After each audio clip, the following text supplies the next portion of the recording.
हरे कृष्णा अंतर्राष्ट्रीय कृष्ण भावना बल संघ इस्कॉन मीरा रोड के अवसर प्रस्तावित यह श्रील प्रभुपाद जी के 125वां दिव्य व्यास पूजा महोत्सव के उपलक्ष्य पर विशेष श्रीमद् भागवतम सप्ताहों की इन श्रृंखलाओं में गोपी गीत कथा सप्ताह के 7वें दिन के इस अनुष्ठान में आए आप सब भक्तों का, धर्म प्रेमियों का, कथा प्रेमियों का, अतिथियों का, आजीवन सदस्यों का, श्रोताओं का, सोशल मीडिया के माध्यम से सुनने वाले श्रोताओं का और भविष्य में रिकॉर्डिंग के माध्यम से सुनने वाले श्रोताओं का भी हृदय के गहराई से प्रेम पूर्वक हार्दिक स्वागत करते हैं। आप सब श्री श्री राधा गिरधारी जी के शुभकामनाएं स्वीकार करें, श्रील प्रभुपाद जी की कृपा प्राप्त करें। कहते हैं कि जब संसार के लोग हमें चुनते हैं तो हमें संसद में स्थान मिलता है, और जब भगवान हमें चुनते हैं तो हमें सत्संग में स्थान मिलता है। भक्तों, आज हम आप सब अत्यंत भाग्यशाली है। श्री श्री राधा गिरधारी जी, ललिता विशाखा, जगन्नाथ बलदेव सुभद्रा, श्री गौरनीता, उनके परिकर सहित के बाद उनके परिकर सहित के परम अनुकंपा एवं महत्व की कृपा से उनके छत्र छाया के अधीन हमें आश्रय प्राप्त हो रहा है। इसलिए हम उनके चरणारविंद में कोटि कोटि वंदन प्रणाम अर्पण करते हुए कृष्ण कृपा श्रीमूर्ति अभय चरणारविंद भक्त वेदांत स्वामी श्री प्रभुपाद जी, इनके चरणारविंद में कोटि कोटि वंदन प्रणाम अर्पण करते हुए गुरुदेव जो कि दयामय है, कृपामय है, करुणामय है, गुरुदेव जो कि प्रातस्मरणीय है, वंदनीय है, पूजनीय, गुरुदेव जो कि नित्य वंदनीय है, पूजनीय है, स्मरणीय, उनके चरणारविंद में कोटि कोटि दंडवत प्रणाम अर्पण करते हुए आप सब भक्त वैष्णव एवं वैष्णवी भगवत चरण अनुरागी महानुभवी भक्त वृंदों के चरणों में प्रणाम अर्पण करते हुए आज के इस कथा के ओर अग्रसर होते हैं। आज के इस प्रसंग को जो है प्रारंभ करते हैं। यह श्रीमद् भागवतम वैष्णव भक्तों का परम धन है। श्रीमद् भागवतम वैष्णव भक्तों का परम संगी है। श्रीमद् भागवतम जो वैष्णव भक्तों का प्राण है। श्रीमद् भागवतम वैष्णव भक्तों का परम संपत्ति है। श्रीमद् भागवतम के एक एक अक्षर में श्रीमती राधा रानी का वास है। श्रीमद् भागवतम के एक एक अक्षर में कृष्ण प्रेम लबालब भरा हुआ है। श्रीमद् भागवतम जो है साक्षात भगवान है, भगवान का वाङ्मय स्वरूप है। श्रीमद् भागवतम जो है यह अमल पुराण है, यह परमहंस संहिता है। परमहंस चक्र चूड़ामणि श्री सुखदेव गोस्वामी महाराज भगवान कृष्णचंद्र के पूर्ण रूप लीलाओं को स्मरण करते करते गंगा के तट पर आम ब्रह्मांशन व्रत परायण परीक्षित महाराज जी को उन दिव्य कथाओं को 3 दिन तक लगातार सुनवाने के बाद 10वें स्कंद में गोपी गीत के प्रस्थान करते हैं। यह गोपी गीत जो है वास्तव में सब सार है सारे भागवत का, सारे शिक्षाओं का सार वेद है, सारे वेदों का सार जो है भागवत है, और भागवत का सार जो है रास पंचायत है, और रास पंचायत का सार जो है यह गोपी गीत है। हम आप सब अत्यंत भाग्यशाली हैं, यह गोपी गीत का हम आस्वादन कर रहे हैं। गीत तो अनेक आए गए, पर हजारों लाखों वर्षों से नंबर 1 गीत जो है वो गोपी गीत रहा है। देवताओं के और वैकुंठ के वासी इसे हमेशा गुनगुनाते रहते हैं, हमेशा सुनते रहते हैं। आप कहेंगे अरे पिछले हफ्ते कोई और रिकॉर्ड था, आज कोई और है। ये तो लौकिक जगत का, हम आपके इस भौतिक जगत के गीत हैं। पर अगर हम चुनाव करेंगे सृष्टि में वैकुंठवासी सारे वासी को, वैकुंठवासी भौतिकवासी सबको मिलाकर गिनती अगर लिया जाएगा तो वैकुंठवासियों का गिनती ज़्यादा होगा और उनका चुनाव गोपी गीत होगा। और ये चुनाव हमेशा से था, इसलिए गोपी गीत हमेशा से नंबर 1 था, है और रहेगा। सुपर भगवान के ये जो लीलाएँ हैं वो गीतों से, एक्शन से रचा बचा हुआ है। देखते हैं हम मनोरंजन चित्रपट में क्या होता है। मारधाड़ से लबालब भरा होता है, गीत संगीत से रचा पचा होता है और थोड़ा बहुत जो है चुटकुले होते हैं। तो कृष्ण लीला भी मारधाड़ से जब पूतना का वध हो रहा था तब से लेकर अंत तक, महाभारत तक भगवान कृष्ण मारधाड़ और बीच में 5 सुंदर गीत से रचा पचा हुआ। तो यह है भगवान के सुंदर गीत। आज जो है हम गोपी गीत के जो है 19वां और आखिरी श्लोक की ओर नज़र डालेंगे। उससे पहले आज का दिन बड़ा पावन है, पवित्र है, मंगल है, शुभ है, दिव्य है, आध्यात्मिकता से लबालब भरा हुआ है और भक्ति से रचा पचा हुआ है, क्योंकि आज श्रीमती ललिता सखी का जो है षष्ठी है या आविर्भाव है या प्राकृतिक दिवस है। अर्थात आज जो है भाद्र मास के शुक्ल पक्ष से षष्ठी है, अर्थात ललिता षष्ठी है। ललिता षष्ठी की है राधा रानी के प्रमुख सखियों में से एक है।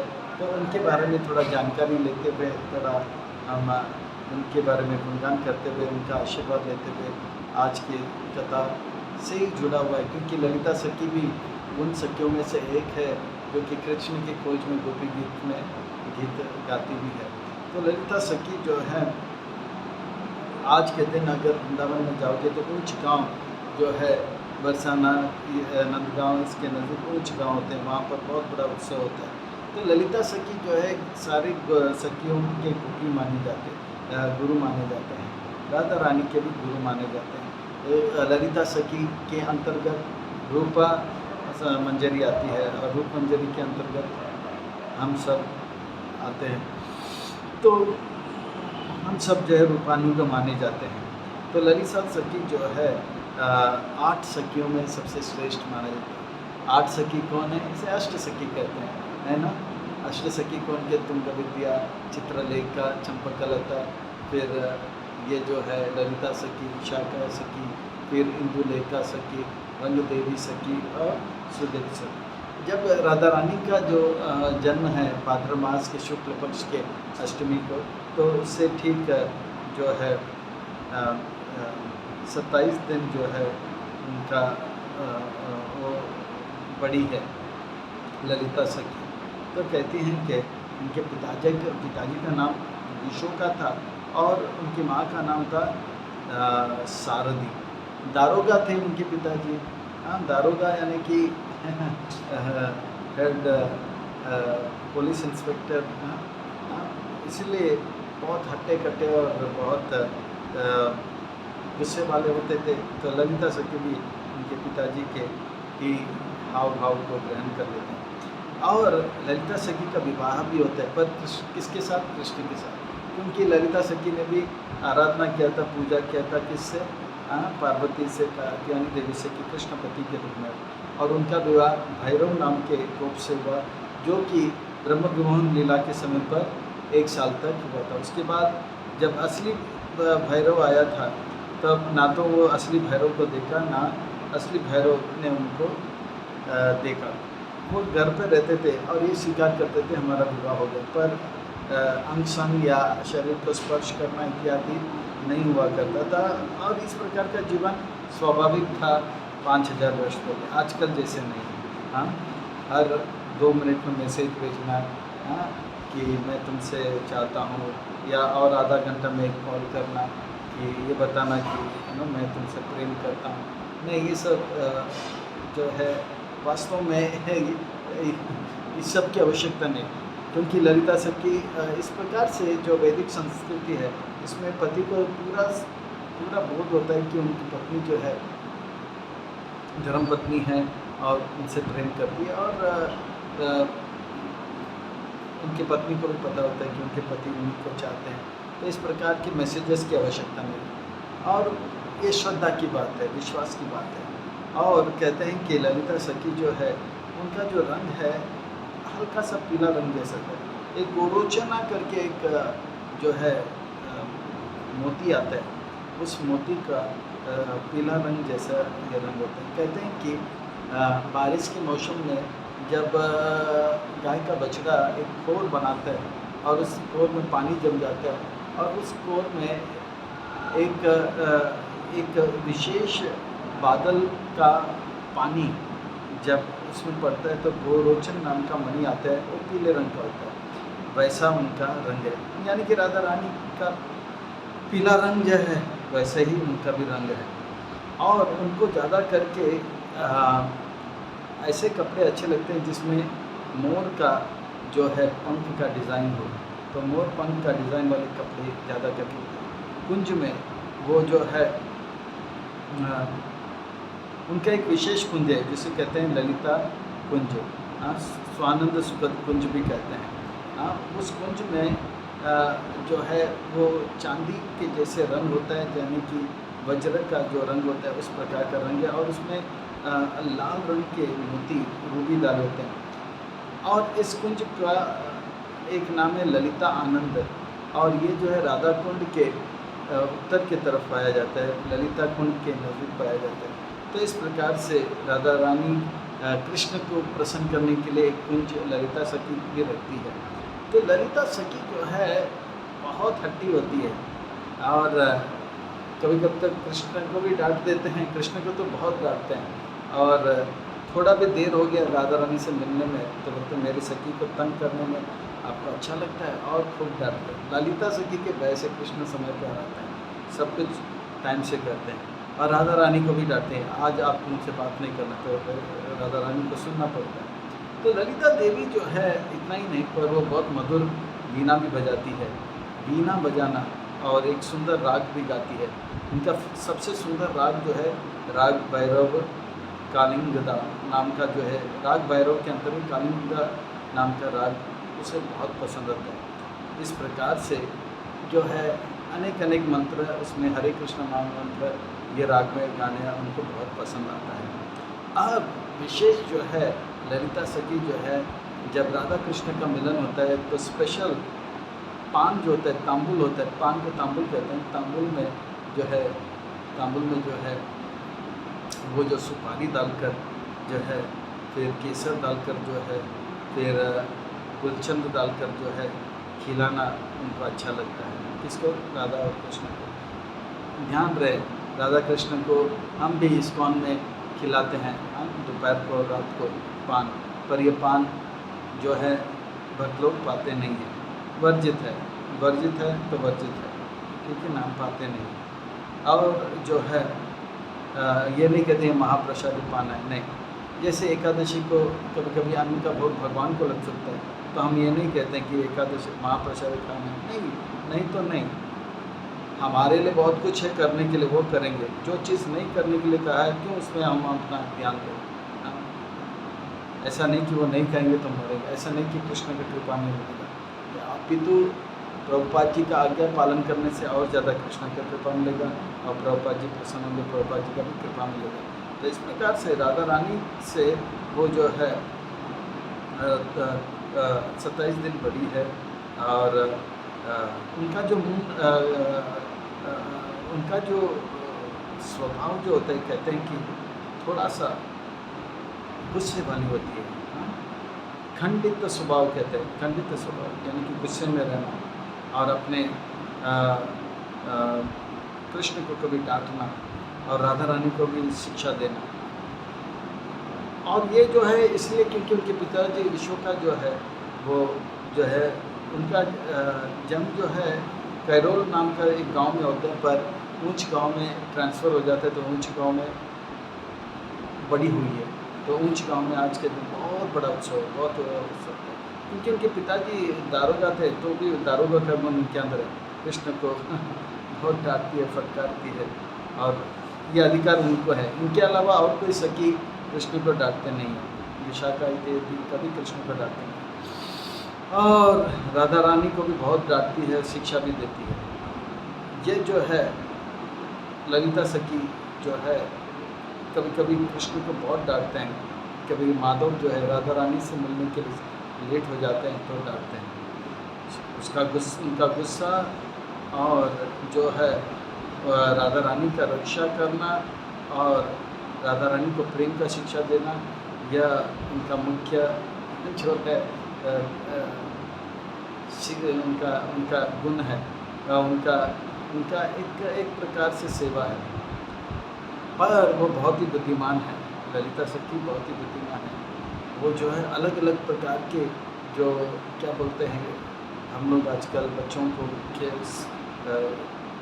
खेलने के लिए देते हैं ना, रीडल्स। रीडल यानी कि जो कुछ बातें ऐसे होते हैं, प्रश्न पूछा जाता है, उस प्रश्न का उत्तर अलग अलग प्रकार के बुद्धि से जो है खेलने वाले खेल होते हैं, उसे बनाने में वो बहुत पटु है। और जब भी राधा रानी और कृष्ण में लड़ाई हो जाता है, हाँ, तो ललिता सखी जो है ठीक राधा रानी का पक्ष लेकर कृष्ण को खूब पिटाई करके कृष्ण को हरा देती है और माफ़ी मांगने के लिए प्रेरित कर देती है। हाँ, राधा रानी को क्यों आपने सताया, हाँ मेरी प्यारी बहन को क्यों सताया, दोस्त को क्यों सताया, सखी को क्यों सताया।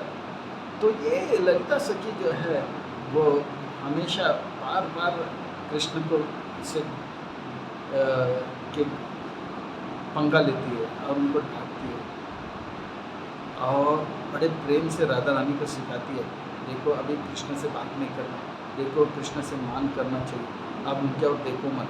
राधा रानी ऐसे करती है, तो ये जो है कृष्ण की इच्छा से ही हो रहा है, क्योंकि कृष्ण की इच्छा से कृष्ण चाहते हैं कि उन्हें कोई डांटे, कृष्ण चाहते हैं कि मान का लीला राधा रानी करे। और ये शिक्षा ललिता सखी के हृदय से, ललिता सखी के द्वारा कृष्ण राधा रानी को प्राप्त और कृष्ण को अच्छा लगता है। आखिर में ये सब जो है कृष्ण को प्रसन्न करने के लिए, ऐसा नहीं कि ये कुछ ऐसे बातें कर रहे हैं जो कि कृष्ण को दुख हो, क्योंकि जितने भी गोपी हैं, गोपियों जो हैं ये भगवान का ही विस्तार है, आनंद का विस्तार है। जैसे बलराम जी जो है सेवा का विस्तार है, सेवक गुरु है, ये आनंद दिलाने वाले जो है गोपियाँ जो आनंद दिलाने वाले गुरु हैं।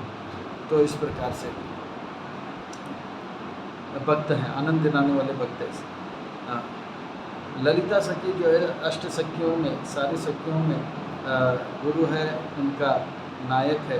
राधा तव प्रिया सखीं च गुरुं सखिना। हो राधे,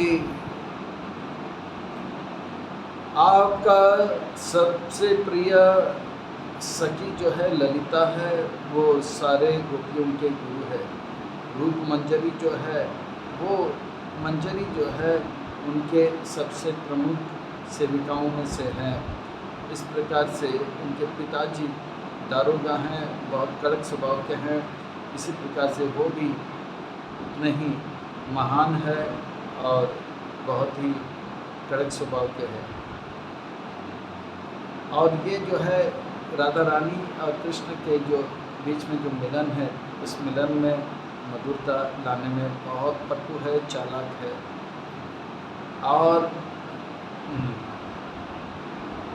बहुत जो है कृष्ण को अपने बस में रख के बोलते कि राधा रानी के बात को सुनना चाहिए। यही जो है ललिता सखी जो है अब गौर लीला में, चैतन्य महाप्रभु की लीला में स्वरूप दामोदर गोस्वामी बनकर आते हैं और चैतन्य महाप्रभु के जो है प्रमुख साथी या संगी के रूप में आते हैं।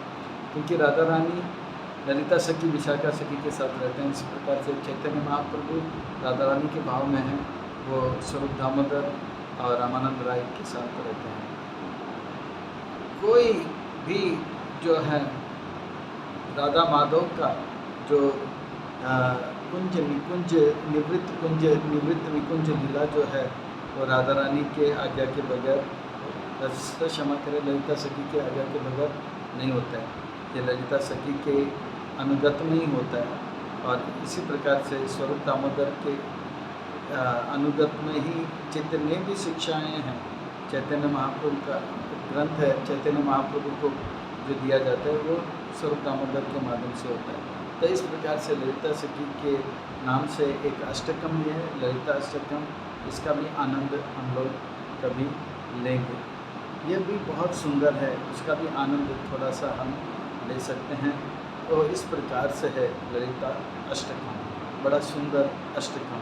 ये अष्टकम जो है बड़ा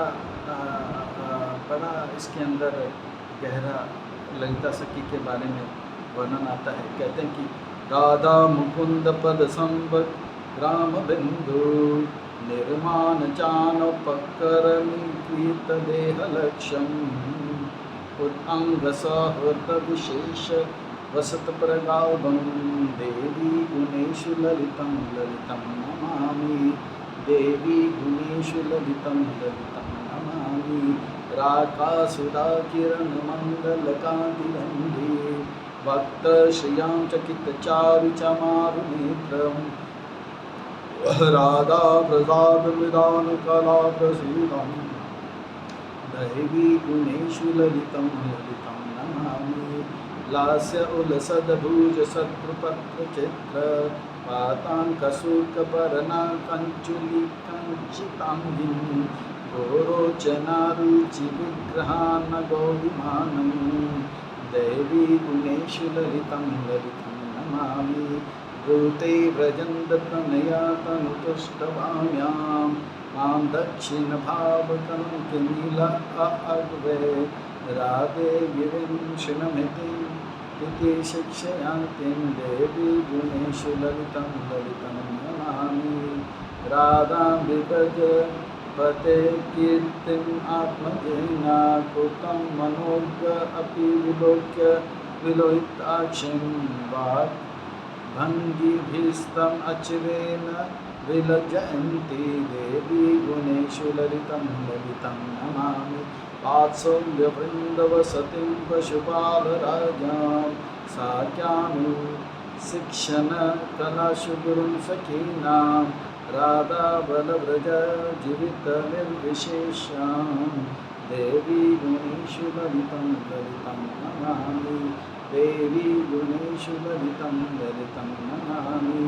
यं कामापि व्रजकुले वृषभानुजय प्रेक्षा स्वपक्षपदवीम् अनुराधयामानं सद्या तदिष्टगतमेन कृतार्थयान्तीं देवी गुणेषु ललितं ललितं नमामि। राधा व्रजन्तसुतसङ्गरङ्गचार्यम् भार्यां विनिश्चितवतीम् अखिलोत्तसेव्यभावे तं गोलोकप्रियसखीं निकुम्भमुख्यं देवी गुणेषु ललितं ललितं नमामि। नन्दनमुनिललितगुणललित आनि पद्यानि य पतति निर्मलदृष्ट अस्तो प्रीत्या विकर्षति जनमनिज वृन्दमध्ये तं कीर्तिदापदी कुलज्वला कल्पवाली देवी गुणेषु ललितं ललितं नमामि। मैं ललिता सखी जो कि अनेक गुणों से युक्त है उनको मैं प्रणाम अर्पण करता हूँ। ललिता सखी बहुत ही सुंदर है और उनके अंदर सुललिता बहुत सुंदर गुण है। वो स्वभाव से हर कला में जो है पटु है और उनका सेवा इस प्रकार से वो हर सेवा में भी पटु है। वो जो है राधा कृष्ण में के चेहरे में जो पसीना आता है या उनके चरण कमलों में जो पसीना आता है रासलीला करते करते उसे पहुंचने में उनका ध्यान रहता है और यह उनका सबसे बड़ा सेवा है। उस समय कोई नज़दीक नहीं जा सकता है, ललिता सखी ही जा सकती है। वो एक सेवा में पूरी तरह से रचे पचे रहती है। वो जो है हमेशा राधा रानी का जो हित है रासलीला में किस प्रकार से उनका हाव भाव होना चाहिए उसी का उनका चिंतन रहता है। सबसे गहरा चिंतन मनन जो है किसी का है तो वो है ललिता सखी का। दूसरे श्लोक में कहते हैं मैं उस ललिता सखी को प्रणाम अर्पण करता हूँ जिनका जो चेहरा है बहुत ही सुंदर है और जो है पूर्ण चंद्रमा के जो सौंदर्य को भी फीका कर देता है और उनका जो तेज है वो पूर्णिमा के सूर्य चंद्र का वो तेज को भी फीका कर देता है। उनके आंखें हमेशा हिरण के भांति जो है चंचल होता है और ये देखने के लिए कि राधा रानी के ऊपर कोई आक्षेप तो नहीं लग रहा है, राधा रानी के ऊपर कोई खतरा तो नहीं हो रहा है। तो उनका जो है सबसे बड़ा कला जो है सेवा जो है दूसरा नंबर सेवा जो है वो ये है कि राधा रानी को रासलीला में कौन सा सुंदर कपड़ा पहनना है वो कैसे कर उसे बना के देना, ये उनका दूसरा सेवा है। रासलीला में पसीना जब के बाद का सेवा वह है कि पसीना जो पाँव में आता है उसे पोंछना और उससे पहले राधा रानी को रासलीला के लिए ड्रेस पहनाना। इस प्रकार से मैं ललिता सखी को प्रणाम अर्पण करता हूँ। उनका जो शरीर है वो जो है ऐसा एक वस्त्र जो कि जैसे मैंने पहले भी बताया, नाचने वाले जो मयूर होते हैं उनके पंख का जो डिज़ाइन वाले जो है उस प्रकार का वो ड्रेस पहनती है, जिससे उनका छाती जो है ढक जाता है और उनके बाल जो है बहुत ही सुंदर तरह से सिखाए जाते हैं और गोरोचन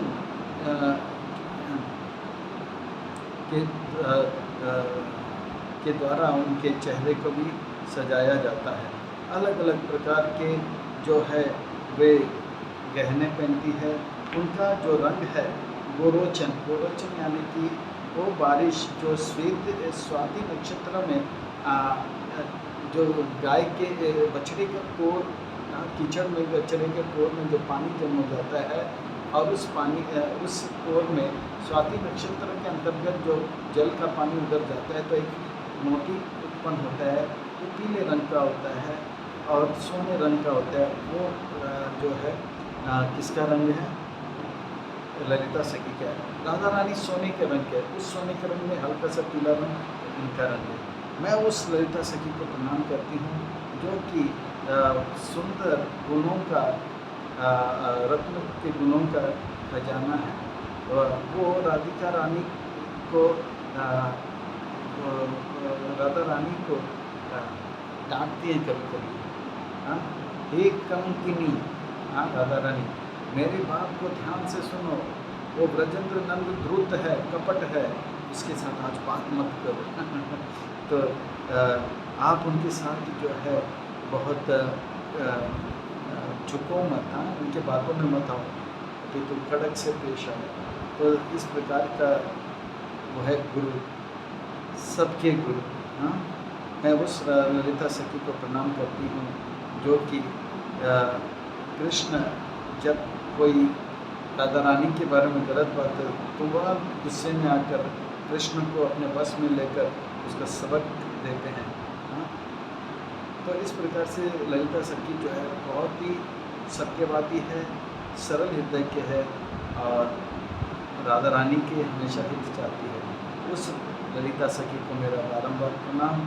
वो जो है यशोदा मैया के भी आशीर्वाद की पात्र है और वो जो है राधा कृष्ण में और गोपियों में जो है प्रेम लाने में भी बहुत पटु है और राधा रानी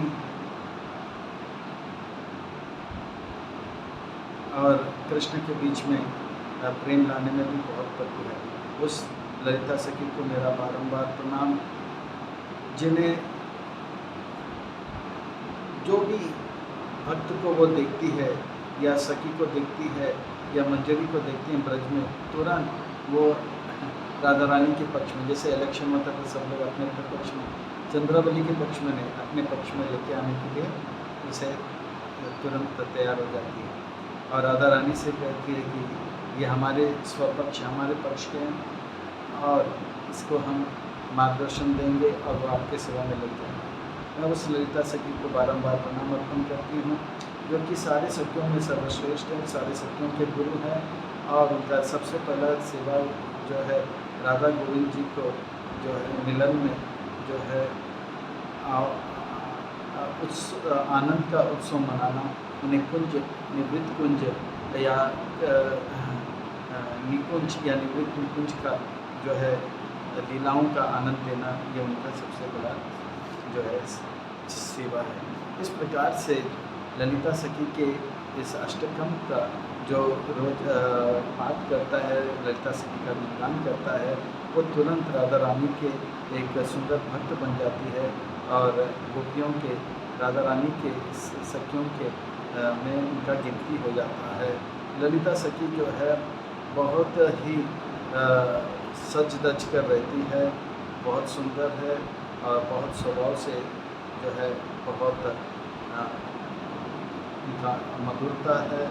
और इस प्रकार से वो जो है उनका यह अष्टकम का पाठ करने से वृषभानु महाराज के इस बेटी के हम परिवार के हम जो है सदस्य बन सकते हैं। बोलो ललिता सखी की जय, ऊंच गाँव की जय। अब हम जो है आज ये गोपी गीत के जो आखिरी गीत श्लोक है उसके ओर नजर रखते हैं। यत ते सुजत चरण अंबुरमस्तनेषु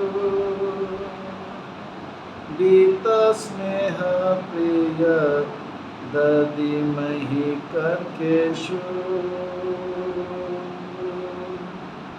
तेन अत विमटसि तद्विद्यति किं न स्वे पूर्वादिभिर्भ्रमति धीर्भवदायुषाणाम्।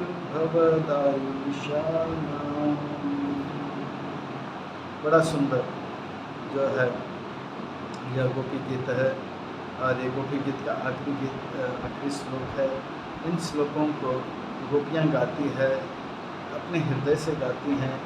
ऐसा नहीं कि उनको कुछ रचना करना पड़ा, ये जो है उनके हृदय से आता है और अपने आप ये जो है सुंदर गीत के आकार ले लेती है। तो कहते हैं कि यत ते सुजत चरण अंबुरुहां, आपके चरण कमल जो है बहुत ही कोमल है, सुकोमल है। इन चरण कमलों के हमारे स्तनों पे रखिए, हाँ, और हमारे हृदय के अंदर जो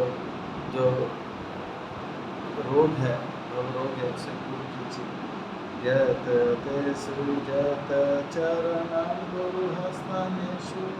भगवान के चरण कमलों का जब वर्णन आता है तो कहते हैं कि भगवान के चरण कमल, भगवान इतने कोमल है, इतनी कोमल है, एक पत्ता भी अगर गिर के भगवान के शरीर के कोई भी अंग में लगे तो उनका नीला शरीर जो है रंग शरीर वो लाल हो जाता है।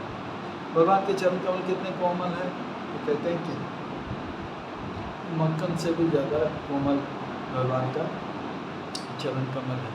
कितना कोमल है, तो यह एक घटना से या एक दृष्टांत से हम इसे समझने का प्रयास करेंगे।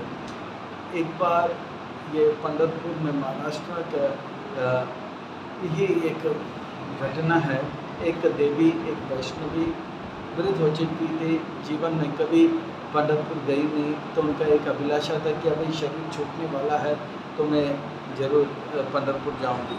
तो पंढरपुर गई थी वृद्ध अवस्था में, संतों का कथा सुनती रहती थी, पढ़ाई लिखाई तो की मेरी सरल स्वभाव की थी। ये जब पहुँचे वहाँ पर तो देखा कि विट्ठल भगवान के नज़दीक गए, प्रणाम किए और जब स्पर्श करने का लाभ मिला तो देखा कि उनका चरण कमल जो है पत्थर जैसा है। ये भगवान का अर्च विग्रह जो है 8 धातु में आता है, ये भगवान का ही जो है करुणामय जो है यह अवतार माना जाता है। वास्तव में यह जो भगवान का अर्च विग्रह है और भगवान में कोई अंतर नहीं है ना। परा और अर्च विग्रह में, अर्चा में कोई अंतर नहीं है। हाँ, तो देखा कि भगवान का चरण, संत लोग भी आजकल दुख होते हैं, कलयुग का ऐसा यह है, दुखी होकर जाती है। आश्रम में जब वो सोती है तब भगवान उनके सपने में आते हैं, संत लोग झूठे नहीं है, ऐसा चरण है व्यवस्था में कोमल हो।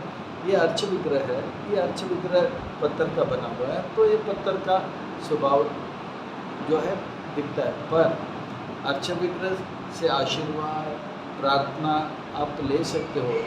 और जिस प्रकार से भगवान सच्चिदानंद स्वरूप में आशीर्वाद देते हैं उतना ही शक्ति इस अर्च विग्रह में भी है। ये दोनों में भेद नहीं है कि हाँ क्योंकि सत्य सच्चिदानंद विग्रह स्वरूप को देखने का हमारे पास शक्ति नहीं है, इसलिए मैं भगवान जो है इस प्रकार के 8 धातु में अर्च विग्रह के रूप में आते हैं ताकि हम देख सकें। तो बोला ठीक है, पर मैं कोमल हूँ, ये बात मैं आपको जो है सिद्ध करके रहूँगा। आपके शंका निकाल के रहूँगा। कल जो है यह जो विट्ठल मंदिर है उसके ठीक अपोजिट और एक मंदिर है, उस मंदिर में आप जाइए और मेरे चरण कमलों को स्पर्श कीजिए, आपको फिर पता लगेगा कि मैं कितना कोमल हूँ। तो ठीक आज भी वो मंदिर है, तो उस मंदिर में गए तो उन्होंने अपने दाहिने हाथ की ये अनामिका है, तो ये तर्जनी है, ये बीच वाला जो है उंगली है जिसमें अंगूठी डालते हैं, वो उंगली घुसा के उन्होंने जो है डाले, तो उनके आँख बड़े हो गए। अरे अरे अरे अरे अरे अरे ये क्या, मेरा हाथ तो अंदर जा रहा है। कम से कम जो है 1 इंच जब उंगली गया तो उन्होंने निकाल दिया। और आज भी जो है जैसे मक्खन में हम उंगली डालते तो हाथ आज भी वो छेद है। तो भगवान ने ये सिद्ध किया कि मैं मक्खन से भी ज़्यादा कोमल हूँ। तो गोपियाँ कहती हैं कि आपका चरण कमल जो इतने कोमल है, कृपा करके उसे जो है आप घास में रखोगे तो आपका पाँव जो है तो चोट पहुँचेगी। फिर भी हम जो हैं हमारी छाती पे आप रखिए, आप जहाँ जहाँ पाँव रखोगे हम चाहते हैं कि वहाँ पर हमारे स्तन हो, ताकि आपका इच्छा कि आपका चरण कमल हमारे स्तनों पर पड़े वो भी पूरा हो जाएगा। दूसरा हमारा इच्छा है कि आपके पाँव में कोई जो है कुरोच ना आए, वो भी पूरा हो जाएगा। पर वो कहते हैं कि देखो हम फिर भी डरते हैं क्योंकि हमारे स्तन भी जो हैं वो थोड़ा बहुत कठोर है। हमारे स्तन, हम डरते हैं कि ये हम कर नहीं पाएंगे। क्यों? गोपियाँ कहते हैं कि हमारा स्तन भी कठोर है, उससे भी आपको चरण को जो है कष्ट जो है हो सकता है। तो गोपियाँ कहती हैं कि हे प्रिय, फिर क्यों आप जो है मेरे चरणों को आपके स्तन में लगाना चाहते हैं? तो कहते हैं हे प्रिय, हे कृष्ण, हम इसीलिए रखना चाहते हैं क्योंकि इससे आपको जो है सुख मिलेगा, आपका इच्छा जो है इस स्तनों में पाँव रखने का वो पूरा हो जाएगा। इसलिए हम बड़े बड़े बड़े बड़े जो है सावधानी के साथ रखेंगे। यत चैस्तु सुजत चरणा गुरु हसन दो वितस्नेह प्रिय दधिमहि कर्केषु। बड़े दर के और बड़े संभाल के हम रखेंगे आपके चरण कमलों में। तो गोपियाँ जो है यह बातें हृदय से कर रही हैं कि कृष्ण को कैसे प्रसन्न करें, ये उनका भाव है। इसमें अन्यथा और कोई विचार नहीं लाना चाहिए। गोपियाँ जो है अब डर रही है कि कैसे जो है कृष्ण जो है उनके इस इच्छा को पूरा करेंगे। तो वो इस भाव को, महाभाव को प्रकट करते हुए कहती हैं कि देखिए हम आपके मित्र हैं, अब हम खतरे में हैं। हमारा खतरा यह है कि आपका इच्छा है कि आप छाती पे चरण रखना चाहते हो, पर हम डर रहे हैं कि हमारा छाती जो थोड़ा कठोर है, कोमल तो है पर कठोर भी है, आपके चरण को दर्द होगा। इस प्रकार से आप से मिलने से भी जो है आपका सेवा करने से भी जो है आपको कष्ट मिलेगा और उस कष्ट का जो है दर्द हमें हो रहा है। आप ना हो तो आपसे नहीं मिलने का जो है दर्द हमें सता रहा है। अब हम क्या करें? इसलिए हम जो है खूब प्रार्थना कर रहे हैं विधाता से, ब्रह्मा जी से कि हमारे स्तनों को और कोमल बनाए, ताकि आपको जो है आपकी खुशियाँ में कोई कमी ना हो, क्योंकि हमारे स्तन बहुत कठोर है, आपके चरणों को जो है कष्ट जरूर होगा। जो भी है, हम जरूर आपसे मिलना चाहते हैं, आपका सेवा करना। आप कृपा करके आइए, कृपा करके। आप तो स्वतंत्र हो, आप जो चाहे वो कर सकते हो। आप स्वतंत्र हो, आप जो चाहे वो कर सकते हो। आप चाहे तो जंगल में भ्रमण कर सकते हो, या वो जंगल में भ्रमण करने के लिए क्या आपके चरण कमल युक्त है, उपयुक्त है? कैसे आप इस जंगल के कण-कण को, वन के कण-कण को, घास को, कांटों को दर्द के सहन कर पाओगे? आपके चरण बहुत ही कोमल है। तो कृष्ण कहते हैं कि मैं, आपने ठीक कहा, मैं स्वतंत्र हूँ, मैं जो चाहे वो मैं कर सकता हूँ। आप कौन होते मुझे शिक्षा देने के लिए, क्या करना चाहिए, क्या नहीं करना चाहिए? नहीं, गोपियाँ कहते हैं, क्या आपके चरण कमलों को कष्ट नहीं होती है? जरूर कष्ट होती होगी, पर आप इतने कठोर हैं कि आपको पता है आपके चरणों को जब कष्ट होगा तो हमारे हृदय को कष्ट होगा। तो जिस प्रकार से आप कठोर है, आपके शरीर भी उसी प्रकार से बहुत बेरहम है, कठोर है। आप जानबूझ के अपने पाँवों को, अपने शरीर को कष्ट दे रहे हो, जिससे कि हमारे हृदय को, हमारे मन को कष्ट हो। नहीं तो आप उस प्रकार का दर्द देने से, हमें जब दर्द होता है तो उससे आपको आनंद मिलता है, कोई बात नहीं, तो ऐसे ही करो, ऐसे ही करो। हम, अगर आपको हमें दुख देखकर सुखी मिल रही है, सुख मिल रहा है, तो हम उस प्रकार के दुख को स्वीकार करने के लिए तैयार है। सच पूछो तो आपके हृदय जो है बहुत कोमल है, पर हमारे कठोर छाती पे हाथ रखते हुए, हमारे कठोर स्तनों में पाँव रखते रखते हमारे स्तन जैसे कठोर है, वैसे आपका हृदय भी कठोर हो गया। ये संग का प्रभाव है, ये संग का प्रभाव है। अब जो है आपके पाँव भी कठोर हो गए, अभी कंकर और घास भी आपको चोट नहीं पहुंचा सकती है। और या तो हम भगवान से प्रार्थना करते हैं कि आपके चरण कमल इतने कोमल है कि घास, कंकर और कांटे उसको उससे भी ज़्यादा कोमल बना दो, ताकि आपका चरण कमल उसमें स्पर्श करने से उनको कष्ट ना पड़े। या कि आपके चरण कमलों को कठोर कर दो, ताकि कंकर और घास, इसका दर्द आपके चरण कमलों का ना पड़े, या घास, कंकर, कांटे को इतने कोमल बनाओ कि कृष्ण के कोमल चरण कमल पड़ने पर भी उनके कोमल चरण कमलों को कष्ट ना पड़े। देखिए गोपियाँ क्या क्या सोच रही हो। माँ पृथ्वी बहुत ही दयालु है, हाँ, बहुत ही दयालु है, वो जरूर ये सबको कोमल कर सकती है। नहीं तो आपका जो या आपके जो माधुर्य, जो मिठास है, हाँ, या तो वो ये सब कोमल बना सकते हैं, या आपके चरण कमलों के जो मिठास को पाने के लिए पृथ्वी देवी जो है, जहाँ जहाँ आप चरण रखोगे वहाँ पर उनका जीवा रखेगी, ताकि कंकर, कांटे और घास में आपके चरण कमल ना पड़े, अपितु उनके जीवा में पड़े। ओ नहीं तो ऐसा भी हो सकता है, आप जो है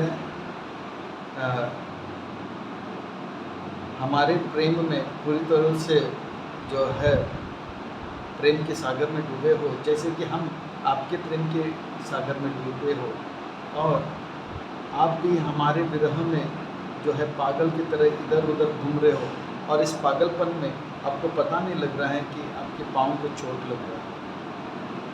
तो इस प्रकार से अनेक अनेक विचार जो है गोपियों के मन में आ रहा है।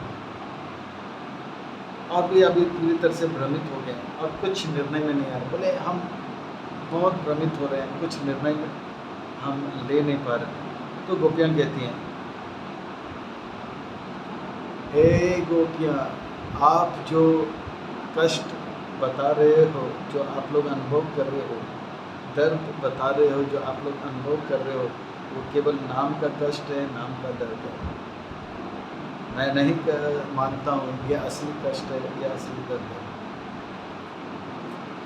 अगर ऐसा होता, इतना ही दर्द होता, तो आप लोग को प्राण त्याग देना चाहिए। जैसे दशरथ महाराज, हाँ, जैसे रामचंद्र का अयोध्या छोड़कर गए 14 साल के वनवास के लिए, तो तुरंत वो विरह को सहन नहीं कर पाए, शरीर छोड़ दिए। तो आप लोग विरह को कैसे सहन कर रहे हो? इसका अर्थ यह है कि आप लोग दर्द जो है का अनुभव नहीं है, ये झूठा है। नहीं तो शरीर छूटना चाहिए था, आत्मा को छोड़ देना, आत्मा शरीर को छोड़ देना चाहिए। ऐसा नहीं हो रहा है, तो ये झूठा है आपका जो है दर्द। बहुत सुंदर गोपियों को तर्क देके काट रहे हैं। कौन? कृष्ण। नहीं नहीं नहीं, गोपियाँ कहते हैं आप हमारे प्राण हो। हमको पता है अगर हम शरीर छोड़ देंगे और आप आओगे, 300 करोड़ गोपियों का लाश देखोगे तो आप दुखी हो जाओगे। अब वो दुख आपको ना हो, इसलिए हम जिंदा हैं। गोपियाँ सच में, ये सब गोपियों का भाव है, भवद आयुष्मान। तो कहते हैं कि हम इसलिए जी रहे हैं ताकि हमारा प्राण जो है आप हैं। हमारा प्राण जब तक आप जो है खुश हो, हम हर प्रकार के कष्ट क्लेश जो है स्वीकार कर लेंगे और हम जीवित रहेंगे, क्योंकि हम जानते हैं आप हमसे मिलना चाहते हैं और हम हर प्रकार के विरह का भी कष्ट हो उसे सहन कर लेंगे। इसके पीछे एक ही लक्ष्य है कि भगवान ने, हाँ, विधाता ने हमें बनाया है कि हम आपके विरह का कष्ट को अनुभव करें। हमें कष्ट में देखकर आपको खुशी हो रही, कोई बात नहीं, हम उस कष्ट को स्वीकार कर लें क्योंकि आपको खुशी मिल रही है। और आप आए और हम शरीर छोड़ दें, तब जो दुख होगा उससे तो हमें सुखी होगा कि हम शरीर छोड़ दें, पर आप आओगे और हम नहीं रहेंगे, आपको दुख होगा। वो दुख के बारे में सोचकर हम जो है सोच रहे हैं कि इससे तो अच्छा यह है कि हम ही दुखी रहें। मान लो कि हमने हमारा प्राण छोड़कर इस विरह के अग्नि में अपने आप को मार भी डाले, तो आप जब आओगे और देखोगे कि हम नहीं हैं तो आप दुखी हो जाएंगे, इसलिए हम प्राण भी नहीं त्याग रहे। तो इस प्रकार से हमारे बुद्धि जो है ये निर्णय नहीं पा रहा है कि प्राण को त्यागना है या नहीं त्यागना है। तो कृष्ण कहते हैं आप प्राण कैसे त्याग सकते हो जब आपका आयु इतना बिका हुआ है। तो गोपियाँ कहते हैं कि हमारा प्राण जो है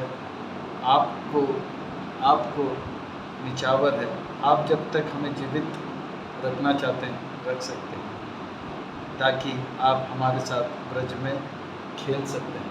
तो इस प्रकार से गोपियाँ जो है कृष्ण से अपने हृदय की बातें इस विरह में गा गा के सुना रहे हैं और कहते हैं यत ते सुजत चरणा गुरु हस्तनेषु बीत स्नेह प्रिय दधिमहि ककेषु तेनाट विमट सितदमि व्यातत न किं स्वे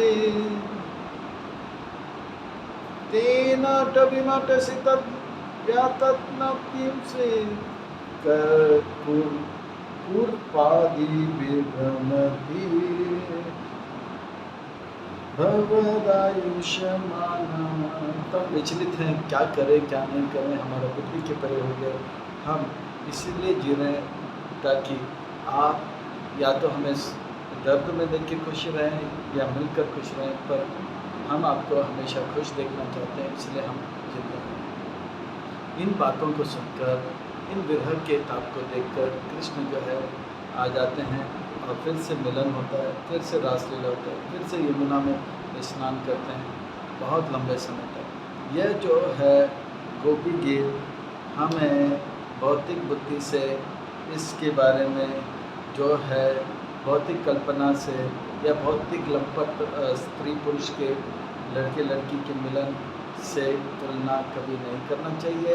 इसमें केवल सेवा और प्रेम और भक्ति ही सार है और यही इसका मूल पदार्थ है। गोपियाँ कृष्ण से प्रेम करती हैं और कृष्ण गोपियों का इस प्रेम का आदान प्रदान कर रहे हैं। उनको सबसे बड़ा सुख यानी कि रासलीला का सुख को देखकर यह हमारे कल्पना के परे हैं। हमें जो है इन बातों को अपने बुद्धि से नहीं लेना चाहिए। यह नहीं सोचना चाहिए कि कृष्ण नाच सकते हैं तो हम भी नाच सकते हैं। हाँ, ये सब गलत है। गोपियाँ अपने पति को छोड़कर दूसरे के साथ नाचें, हम अपने पति को छोड़कर दूसरे के साथ नाचें, ये विचार कभी नहीं लाना चाहिए। ये हमारे लिए घातक होगा, अर्थ का अनर्थ हो जाएगा। ये पूरा प्रेम का संबंध है। सबसे ऊंचा है प्रेम सगाई। ये जो है सबसे ऊंचे प्रकार का प्रेम है, क्योंकि इन गोपियों का विवाह कृष्ण के साथ हुआ था और इन गोपियों के गोपियाँ वापस कृष्ण से मिल रही हैं, इसमें कोई दो राय या गलती नहीं है। इसीलिए ये बहुत ही पवित्र मिलन है और इस पवित्र मिलन का बड़े बड़े संत महात्मा सुखदेव गोस्वामी महाराज जैसे ग्रंथ शुरू में निकाल रहे हैं, तो इसे गलती से भी गलत नहीं सोचना चाहिए। चैतन्य महाप्रभु सन्यासी के रूप में इन गोपी गीतों को गाते हैं, तो इसे गलत नहीं समझना चाहिए। अभी तो हमारे हृदय के अंदर जो काम वासना है, ये काम वासना भी, यह हृदय का रोग भी इस गोपी गीत को गाने से दूर हो जाएगा। इसीलिए भक्तों एक बार इस सत्र को या इस कथा को विराम देने से पहले पूरे गोपी गीत को एक बार पाठ करेंगे। आप हम सब जो है गोपी गीत जो है दशम स्कंद श्रीमद् भागवतम के 21वें अध्याय से देखेंगे और गाएंगे और इसका आनंद लेंगे। हाँ, अब हम शुरू करते हैं गोपी गीत। बड़ा सुंदर गीत। गोपी विरह में क्या गीत गाते हैं? गोपियों 19 श्लोकों में 19 सुंदर बातें बताते हैं और इस प्रकार से हम इसका आनंद लेंगे। गोप्यौचू जयति ते अधिकं जन्मना व्रजः सरत इंदिरा शाश्वत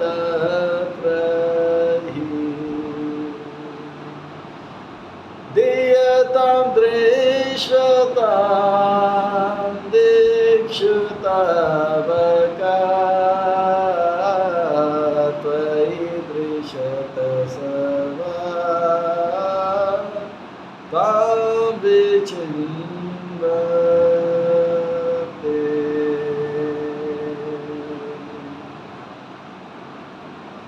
शरद उदासे साधु जात सरसि जोदरा श्रीमुषादृशा सुरत नाथ ते अशोकदासिका वरदान गणपा नेहा किंवदा विष जलापया व्याल राक्षसा वर्ष मारुता वायुदानला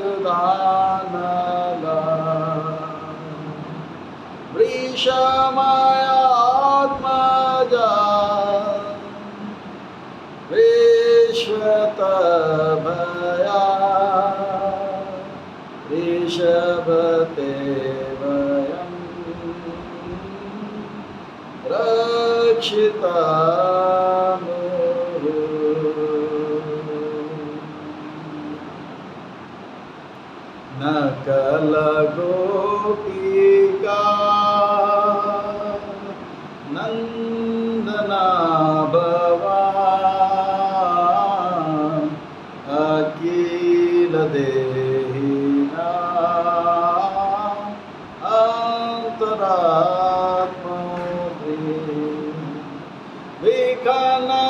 विघ्नसारते विश्वगुप्त सक उदय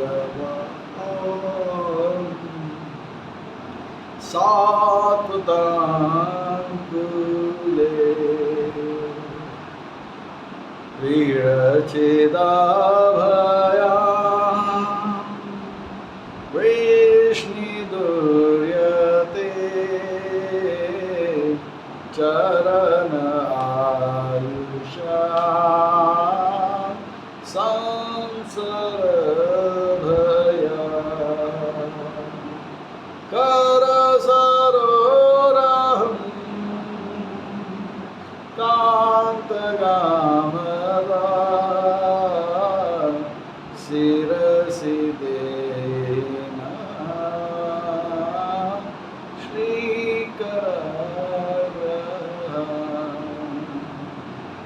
व्रज जनातिया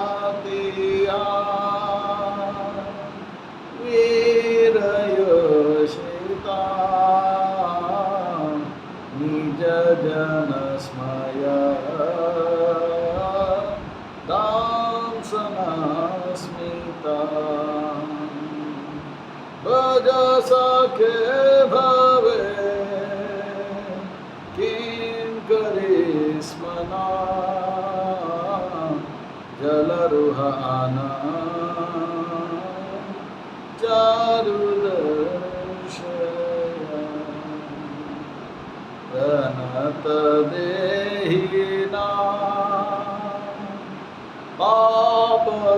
पापकर्षणं त्रिनचरनुगमा श्रीनिकेतनम् फणिफणार्पितं देवदाम्बुजं कृणुतु चेशिना वृन्दिर्समा मधुरया गिरा बहुवाकया मनोगया पुष्करेक्षणं वेदिकरीमा वीरमुह्यते हररसेवना अप्यय अश्वना तव कथामृतं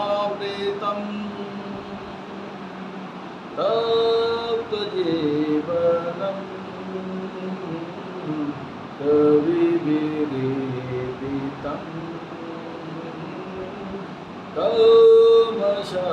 कल्मषापहं श्रवणमङ्गलम् श्रीमदाददं भुवि गृह्णन्ति ते भूरिदा जनाः रहसितमप्रिया प्रेमवीक्षणं विहरणं च ते ध्यानमङ्गलं रहसि समवेदा या हृदयस्पर्शः कुहकनो मनः शोभयान्ति चलसि यदव्रज चारयान् वशो नलिनसुन्दरम् नातते पदम् शिलत्रिनाकुरे सिदति नः कलिलतं मनः काञ्चगजति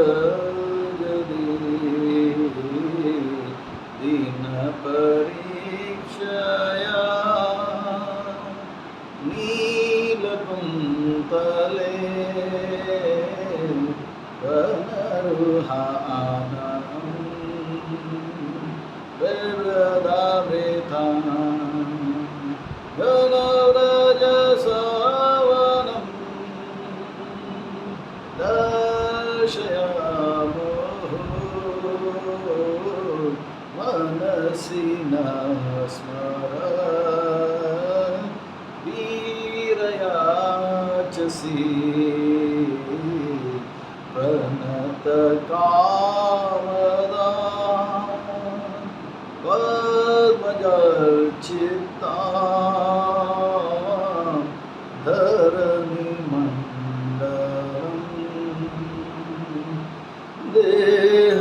देहापदे चरणपङ्कजं सन्ततं च ते रमणस्तनेषु अर्पयादिहा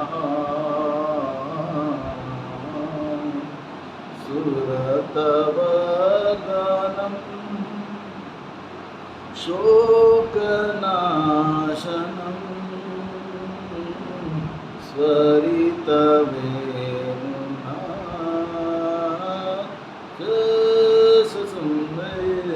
रससंवेदिताम् इतरराग विस्मरणं निर्ना वितरवीरना ते अदामृताम् अतति यदभवान् औनिकानना कृतियुगत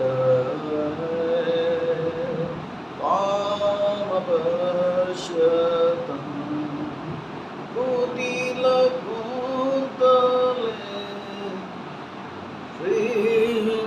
श्रीमुकाञ्चते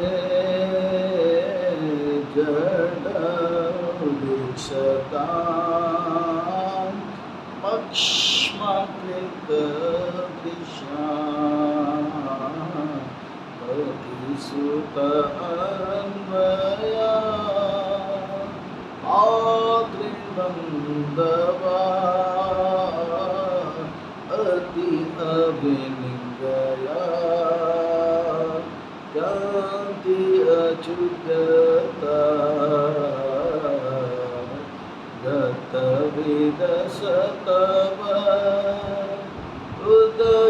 उदगितमोहिता तव योषिता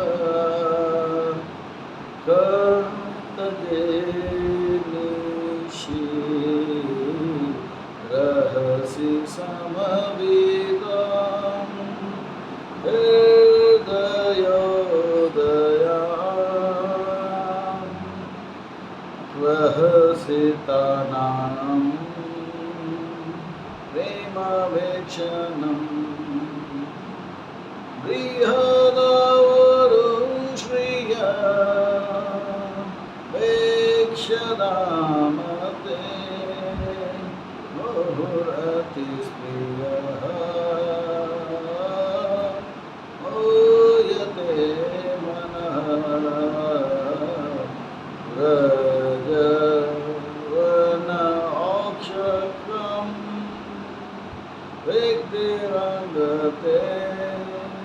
वृजनीहन्त्रि अलम् विश्वमङ्गलम् यजमानक्षणा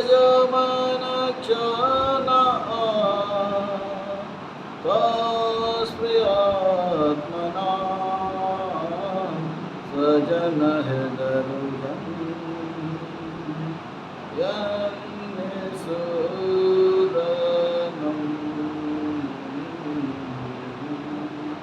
यत ते सुजत चरणा अम्बुरुहस्तनेषु वीतस्नः प्रियः दधिमहि कर्केषु तेनाटविमतसि तद्यथ तेन किमसि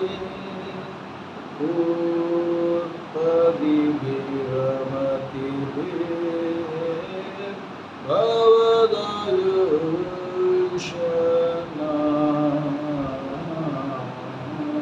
तव कृतामृतं तप्तजीवनं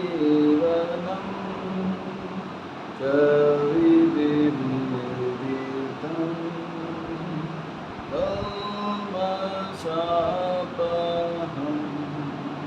श्रवणमङ्गलम् श्रीमदानन्दं भुवि गृह्णन्ति ते भूरिदा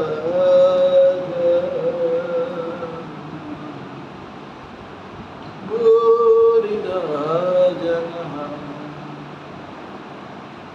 तो 19 श्लोकों से युक्त ये मधुरादि मधुर यह गोपी गीत जो कि विनम्रता, सहनशीलता, औरों के आदर और अनादर होने पर भी बुरा नहीं मानने वाले गोपियों के इस चरित्र का बहुत सुंदर भाव का प्रदर्शन हुआ है गीतों के माध्यम से। इसका रसास्वादन हमने किया यथामति यथाशक्ति। और गोपियाँ किस प्रकार से भगवान से प्रेम कर रही हैं, सबसे ऊंचा यह प्रेम सगाई का यह झलक देख पर चैतन्य महाप्रभु का यही कहना है, रमया के चिद उपासना वर्ग वर्ग में कविता। इन गोपियों से सीखना है कैसे भगवान से आराधना करना, पूजा करना। संसार में यह महत्वपूर्ण शिक्षा का ही कमी है। लोगों को यह पता नहीं भगवान कौन है या भगवान कृष्ण है। हिंदुओं में तो यह सब बहुत ही भ्रमित हो गए, एक भगवान है, अनेक भगवान मानते हैं। तो ये गोपियों से, गोपी गीत से यह शिक्षा हमें लेना चाहिए, कृष्ण से प्रेम करना है और गोपियों जैसे प्रेम करना है और ज़्यादा से ज़्यादा कृपा पाना है और अपने जीवन को धन्य करना है। प्रभुपाद जी उन्हीं गोपियों के इस झुंड से जो है भगवत धाम से इस धाम पर आते हैं और भगवान ने उनका यही आदेश दिया है कि ग्रंथ लिखो। और प्रभुपाद जी ने 80 से भी ज़्यादा ग्रंथ लिखे। इन ग्रंथों को भगवान ने प्रभुपाद जी के माध्यम से हमें दिया है पढ़ने के लिए। इसे पढ़ने से प्रभुपाद जी का भी कृपा मिलेगा, भगवान कृष्ण का भी कृपा मिलेगा और यह कृपा मिलेगा तो हमें चेतना उन्नत होगा, अच्छे भक्त बनेंगे। अच्छे भक्त बनकर सबों औरों को अच्छे भक्त बनाना है, यही तो गोपी गीत का सार है। तव कथामृतम तप्त जीवन कवि विरीतम कर्मशाला भूवि गृह्णन्ति ते भूरि भूरि जना ये जय भूरि गृह्णन्ति ते भूरि जना।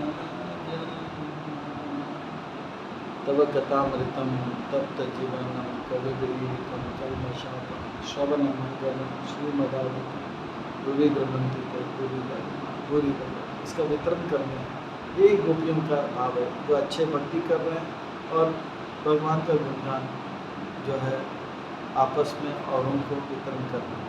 यह करेंगे तो प्रभुपाद जी का कृपा मिलेगा और अच्छे भक्त बनेंगे और हमारा जीवन सार्थक करेंगे और जीवन के लक्ष्य को प्राप्त करेंगे।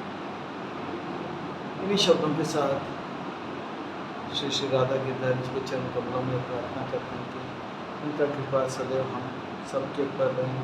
हम सब जो है दिन दुगनी रात चौगनी सुख शांति समृद्धि भक्ति को प्राप्त करें, अच्छे भक्त बने, औरों को अच्छा भक्त बनाएं और प्रभुपाद जी का कृपा प्राप्त करें। प्रभुपाद जी की कृपा से प्रभुपाद जी के ग्रंथों को अच्छी तरह से पढ़कर और कृपा प्राप्त करके और प्रभुपाद जी के ग्रंथों को अच्छी तरह से पढ़कर प्रभुपाद जी के ग्रंथों को और वितरण करके औरों को भी प्रभुपाद जी के ग्रंथों को पढ़ने के लिए प्रेरित करके उन्हें भी अच्छा भक्त बनाकर प्रभुपाद जी का कृपा प्राप्त करके गुरुदेव का कृपा प्राप्त करके वैष्णव आचार्यों की कृपा प्राप्त करके अपने जीवन को धन्य करें। यही भगवान से आशा। बोलिए जय जय श्री राधे, जय जय श्री राधे, जय जय श्री राधे श्याम, सबको मिले श्री वृंदावन धाम।